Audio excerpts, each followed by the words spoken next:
Alright guys, things just keep going from bad to worse for Ubisoft and Assassin's Creed Shadows. Now we are seeing, allegedly, Ubisoft is pulling out of the Tokyo Game Show. They are canceling their press preview for Assassin's Creed Shadows due to various circumstances. And I think we all know at this point what the various circumstances are. The level of disrespect that Ubisoft has shown to Japan, to the gamers across the world, with their quote-unquote historical fiction nonsense about Assassin's Creed Shadows and Yasuke, the first Black Samurai, and all of this mess that they've created where they've had to deal with massive backlash and pushback from people across the world, calling them out for their absolute disregard and disrespect for Japanese history and culture, including which we've seen recently how they decided to use a broken-in-half Torii gate. Torii gates, mind you, are something that Assassin's Creed Shadows has already screwed up in their usage in their game. And now they're using one that's broken in half, which is very much similar to a World War II artifact that is still standing to this day in Nagasaki. That was the only thing left after the Nagasaki nuclear bomb went off. So just really incredibly bad choices, disrespectful choices by Ubisoft, and they are reaping so. Now, speaking of Japanese and samurai games, there were some weird interesting things revealed at the Sony State of Play today. I did not watch it. A lot of people said it was rather disappointing. A lot of people said it was just kind of a bleh, whatever. Fred Roberts definitely is not feeling it. He was saying, if tomorrow's State of Play excludes a Bloodborne remaster announcement, I'll be fully convinced Sony hates money and wishes to never make a profit again. And today he concluded that they hate money and wish to never make a profit again. So I get it. A lot of people were not thrilled with the State of Play. Apparently very underwhelming. However, one thing that's got a lot of people talking is Ghost of Tsushima 2, which is supposed to be coming out in 2025. The sequel is called Ghost of Yotei, and the trailer was packed with a setup that includes an unnamed character speaking all about the Ronin hunting a masked figure game. Masked figure is revealed towards the end of the trailer, revealing that Sucker Punch Studios is moving away from Jin Sakai and focusing on brand new protagonist who is female. The trailer features similar elements in terms of horse riding through vast landscapes and a ton of swordplay. It appears this new female protagonist is ready to use firearms to her advantage. Rifle and aims precision. Also has a guitar instrument on her back, which could basically mean that there's going to be some sort of like musical instrument gameplay function. So the trailer is doing very well.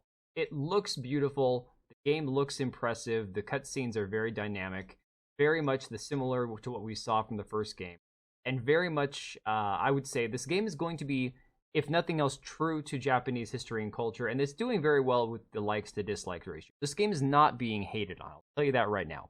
There are a lot of question marks that we're going to get to in a second that I think are legitimate, given what we've seen in the modern video game industry. So, Culture Crave on Twitter says that the Ghost of Yotei details, it follows a new character named Atsu, set in a new era of Japan, Hokkaido in present day.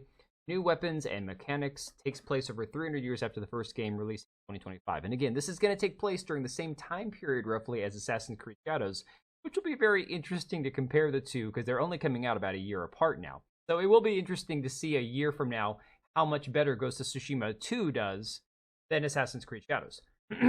However, like I said, this is not without some controversy. Some people are saying this looks great, it's going to be awesome, no big deal. Veridark says Ghost of Yotei looks great.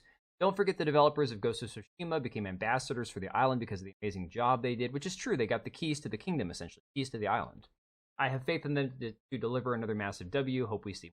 That's one positive way of looking at it. And Dimion's not been nearly so positive. He says, Ghost of Tsushima sequel stars a Japanese woman, samurai warrior, because of course it does.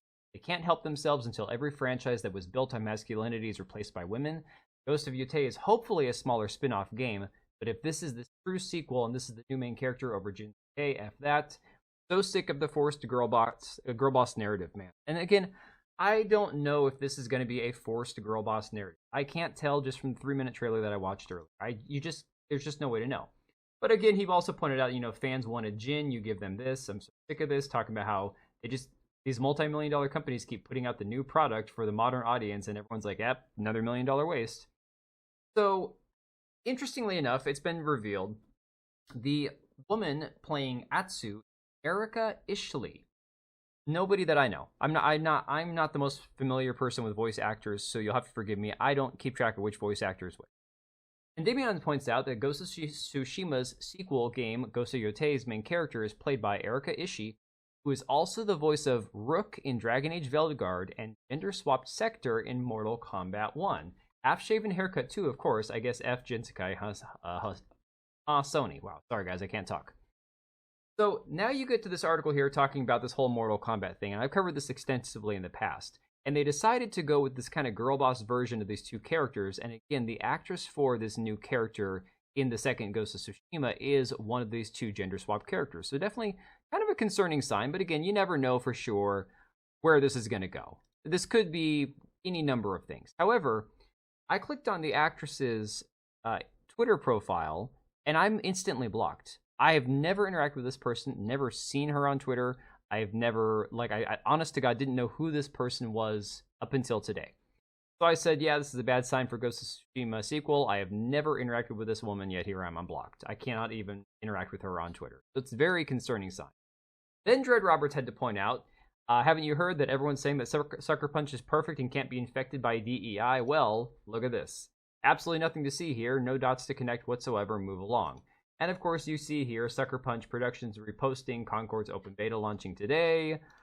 You have, of course, the role of this woman as Sector in Mortal Kombat 1 with the gender-swapped character, and again, the non-binary, gender-fluid, queer, bisexual, pansexual, with no preference between labels.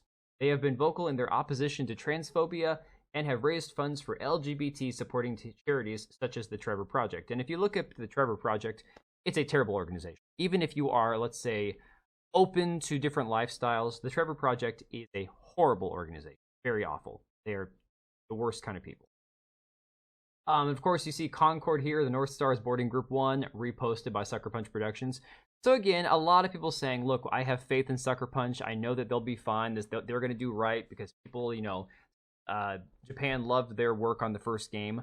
Unfortunately, these studios change over time. We've seen this time and time again with BioWare, look at CD Projekt Red.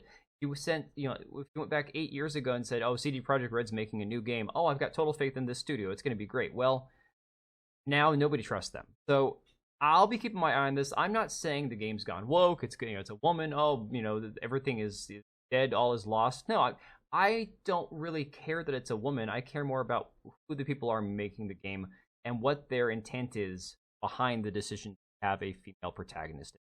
So, like I said, I'll be keeping my eye on this. I'm not freaking out over here. Everyone's like, oh, you guys hate women. No.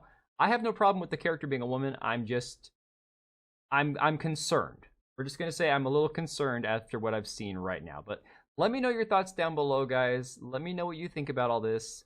Hopefully we can pump the brakes and this is going to be a fantastic game, but we'll have to wait and see. All right, I'm going to leave it right there. I will catch you guys on the next. All right, and if you made it this far, thank you so much for watching the video. Thank you for being here. I do have 2 channels, Minimal Effort Podcast, as well as my gaming channel. I do have a Twitch and Kick for my gaming channel. We do live streams over there occasionally, maybe once a week. And then if you are in the market for a new PC, make sure to check out Meta PCs. Click the link I have down below. Use code TBO at checkout for a special discount. Thanks again for watching, and I'll see you next time.